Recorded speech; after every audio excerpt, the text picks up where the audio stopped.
तो हेलो बच्चों, कैसे हैं आप लोग। आई होप आप सब लोग बहुत बढ़िया होंगे। तो आज हम सुगम भारती कक्षा 6 पाठ है हमारा 19 और पाठ का नाम है मीरा पदावली। तो इस लेसन के क्वेश्चन आंसर सॉल्व करेंगे। तो चलिए वीडियो को शुरू करते हैं। वीडियो को लाइक करें और चैनल को सब्सक्राइब करें। तो पहला प्रश्न है हमारा, सही जोड़ी बनाइए। तो ऐसे यहाँ पे है सांवरी तो सूरत, कंगना के छनकारें, मोहिनी मूरत और चरण कमल। अगला प्रश्न है प्रश्न नंबर ख, दिए गए शब्दों में से उपयुक्त शब्द चुनकर रिक्त स्थानों की पूर्ति कीजिए। जैसे पहला है बसो मेरे नैनन में खालिस्तान, तो नंदलाल। उठो लाल जी खालिस्तान भयो है भोर, यानी सुबह। द्रौपदी की लाज रखी तुम खालिस्तान चीर, तो इसका होगा बड़ायो। और चौथा है क्षुद्र घंटिका खालिस्तान तट शोभित, तो इसका होगा कटी। और अगला प्रश्न है प्रश्न नंबर 2, निम्नलिखित प्रश्नों के उत्तर एक एक वाक्य में दीजिए। जैसे पहला है गोपी सुबह सुबह क्या मथती हैं, तो गोपी सुबह सुबह दही मथती हैं। अगला है खा, मीरा हरी से क्या कहने के लिए कह रही हैं, तो इसका उत्तर होगा मीरा हरी से लोगों के कष्ट हरने के लिए कह रही हैं। कष्ट या दुख दर्द हरने को कह रही हैं। भक्त के कारण हरि ने क्या कौन सा रूप धारण किया, तो इसका उत्तर होगा भक्त के कारण हरि ने नरहरि का रूप धारण किया। और अगला प्रश्न है घा, ग्वाल बाल किन शब्द का उच्चारण कर रहे थे, तो ग्वाल बाल जय जय शब्द का उच्चारण कर रहे थे। और अगला है मीरा नंदलाल को कहाँ बसाना चाहती हैं, तो मीरा नंदलाल को अपनी आंखों में बसाना चाहती हैं। जो नंदलाल हैं वो श्री कृष्ण को कह रही हैं। और अगला है प्रश्न नंबर 3, निम्नलिखित प्रश्नों के उत्तर 3 से 5 वाक्य में दीजिए।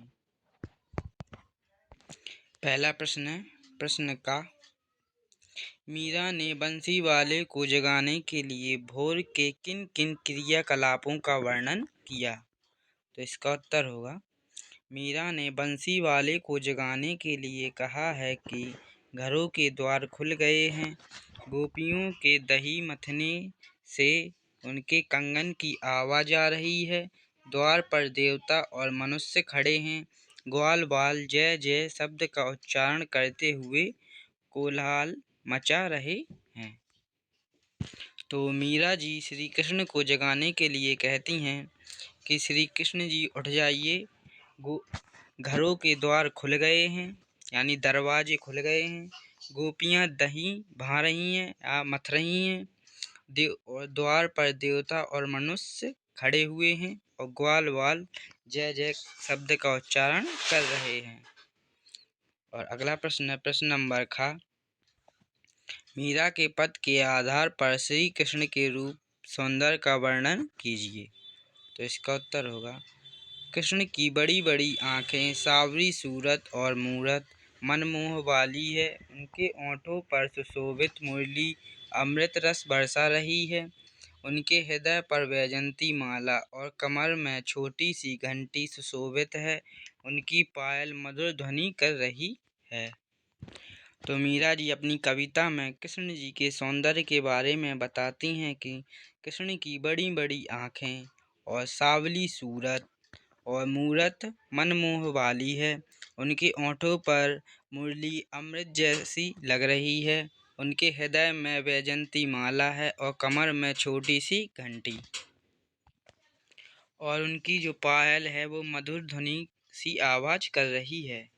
अगला प्रश्न है प्रश्न गा, मीरा ने प्रभु के संतन सुखदाई क्यों कहा है, तो इसका उत्तर है मीरा के प्रभु भक्त वत्सल हैं, वे संतों के सुख देने वाले हैं, इसलिए मीरा ने प्रभु से संत सुखदाई कहा है। अगला प्रश्न है प्रश्न घ द्रौपदी की लाज कृष्ण भगवान ने किस तरह बचाई थी? तो इसका उत्तर है कृष्ण भगवान ने द्रौपदी के वस्त्र बढ़ाकर उनकी लाज बचाई थी।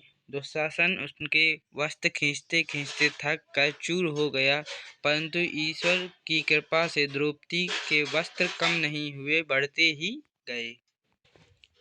तो श्री कृष्ण भगवान ने द्रौपदी के वस्त्र, जो उनकी साड़ी थी, उसे बढ़ाते गए और जो दुशासन था उनके मतलब साड़ी खींच रहा था, तो साड़ी कम नहीं हुई और बढ़ती ही गई और द्रौपदी के वस्त्र कम नहीं हुए।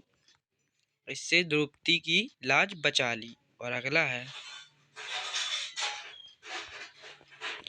अगला प्रश्न है कौन कौन से उदाहरण देकर मीरा मनुष्य की पीड़ दूर करने की प्रार्थना कर रही हैं?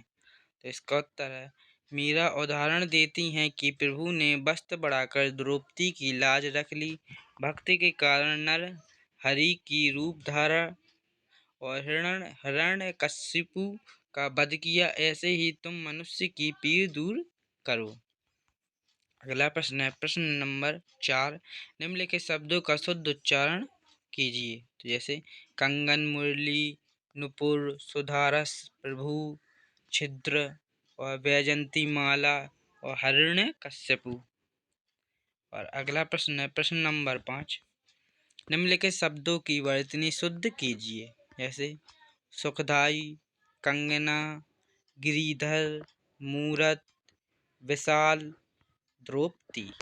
अगला है प्रश्न नंबर 6, निम्नलिखित शब्दों में से दो पर्यायवाची लिखिए। जैसे रजनी, भोर, सुर, नर, नैन, कंबल।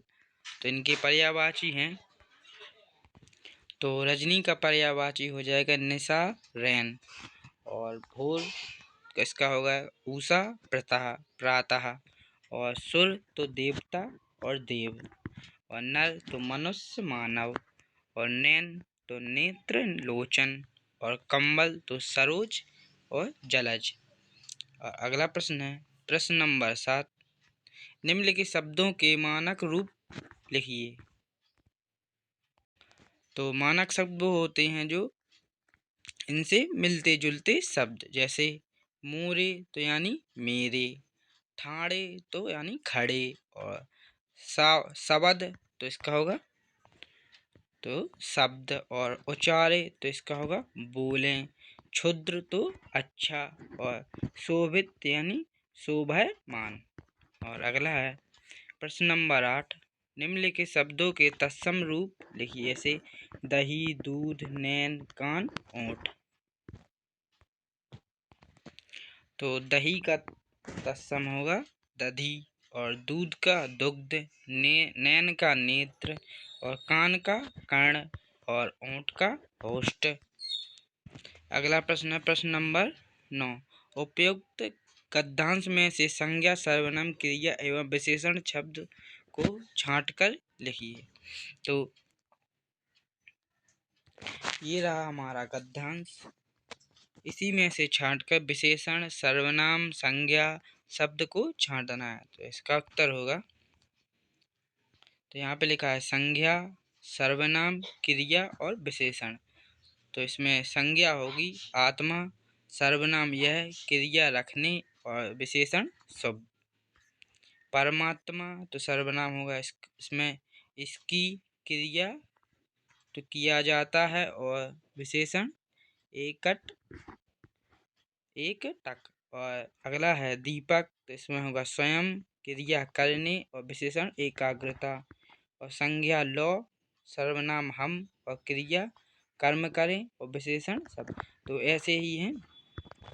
तो आई होप आप लोग यह कर लेंगे। तो आप लोगों को अगर वीडियो पसंद आई हो तो वीडियो को लाइक करो और चैनल को सब्सक्राइब करें। धन्यवाद।